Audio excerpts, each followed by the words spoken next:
Tanyo lang ako Ayan, sabi ni Jasper, pag wala kasing kulay, but still, ang political opinion ay broad lang din gaya ng no to corruption, para ka lang din nagsasalita sa hangin, ewan, pero nababother ako sa mga taong walang pake. Pero tamad lang talaga alam kung ano ang tama. Well, yes. Pwede natin silang tawaging tamad, pwede natin silang tawaging walang alam, pwede natin silang tawaging kapag ka nakikialam sila na wala silang alam, pwede natin silang bansagan na, di ba, BOBO. Kasi hindi naman nila, nagmamarunong sila sa bagay na hindi nila alam. Marami natin pwedeng ibigay sa kanila pero ang tanong kasi is, bawal ba? Bawal ba kung walang pakialam? Bawal ba kung tamad? Bilang Pilipino, hindi na ba ako Pilipino kapag wala akong pakialam? Di ba? Ang issue is corruption. Yes, galit ako sa corruption. Ang problema, hindi ko naman sila kilala personally, hindi ko sila alam. Wala rin akong oras para alamin kung sino-sino ba tong mga nakaupo na to. Hindi ko nga sila kilala Kumbaga, mas kilala ko pa yung mga members ng NBA teams. Bawat team, kilala ko yung mga players. Pero pagdating sa politics, wag mo na akong tanungin dyan kasi, well, hindi ko kilala Kahit nga mayor ko barangay kapitan namin, hindi ko kilala And, wala naman nangyayari sa buhay ko kung hindi ko sila kilala. So may ganun klaseng tao. Tinitingnan ko siya as parang, let's say religion. 'Di ba? Sumasamba tayo sa mga Diyos. Halimbawa, iba-iba tayong mga religion. May sarili-sarili tayong Diyos. May sarili-sarili tayong paniniwala. Bawat religion may sarili-sariling doctrine. Ngayon, merong atheist. Wala siyang pakialam, wala siyang Diyos. Naniniwala siya na kapag namatay siya, magiging star lang siya or wala nga O kaya naman, merong agnostic. Naniniwala siya may Diyos pero hindi siya naniniwala sa mga religion. Basta feeling niya merong Diyos And sabi naman ng Diyos niya, basta gumawa ako na mabuti, okay na yun Di ba? Madideny ba natin yung existence nila na hindi totoo yung tao na yan? Diba? Hindi totoo yan na naniniwala siya. May tao ba na naniniwala sa stars? Diba? May tao ba na walang Diyos? Hindi, dapat Muslim ka o dapat Kristiyano ka o dapat born again ka ba? Dapat, hindi.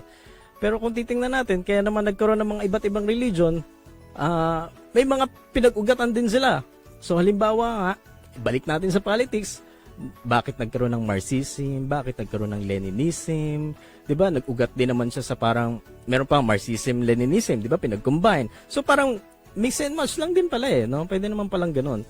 So pwede ring pwede mo ring piliin yung pagiging idealistic ng mga liberals, parang gusto mo liberated ka lang Pero gusto ko yung pagiging strict ng ng communist pagdating sa ganitong rulings, no? Pagdating sa corporate, gusto ko yung style nila na makamanggagawa sila, 'di ba? Pero ayaw mo naman na ginigipit ka na para kinokontrol ka na pagka yumaman ka, kailangan ito lang yung portion na dapat na meron ka. Ito lang yung dapat na assets na meron ka. Ayaw mo naman nun.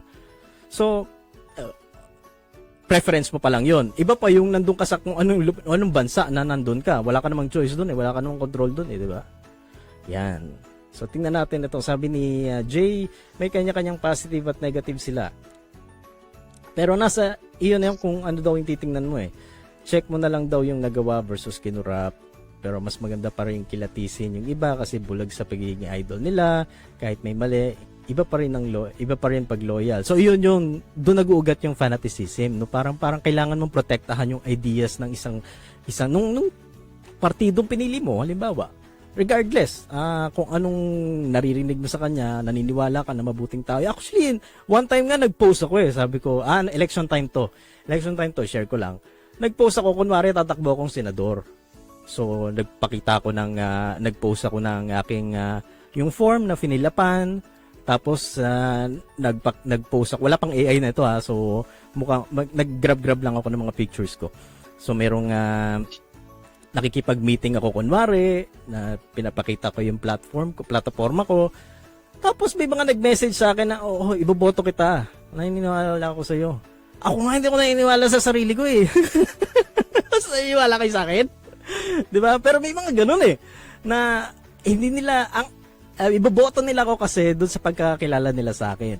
So, bilang tayo naniniwala ka halimbawa na yung mga sinusuportahan mo sa Duterte camp. So DDS ka. So yung mga allies nila naniniwala ka na wala silang problema doon. 'Di ba? Okay. Yun yung alam mo eh. Tapos doon man sa camp ng mga loyalist, naniniwala ka sa Marcos legacy. Maganda yung mga nagawa ng Marcos. Okay. Ngayon, saan nagkakaproblema? Doon sa banggaan, 'di ba? Na parang hindi papatalo ang isang kampo. And itong problema kasi tayo mga maliliit na tao, tayo yung nagbabangayan. Tapos makikita mo sila mamaya-maya nagkakape na sila doon, allies na sila, so maiipit ka naman. Teka, paano ko ba ipagtatanggol to? Akala ko magkalaban sila, ngayon magkakampi na sila. Pero sige, isip tayo ng paano natin ipagtatanggol to. Ang problema, nakaaway mo na yung tita mo. No? Sabi ko nga doon sa isa kong podcast paano yan? Wala na akong mautangan kasi natira ko yung sinusuportahan niyang politiko. Ayaw na akong pansinin.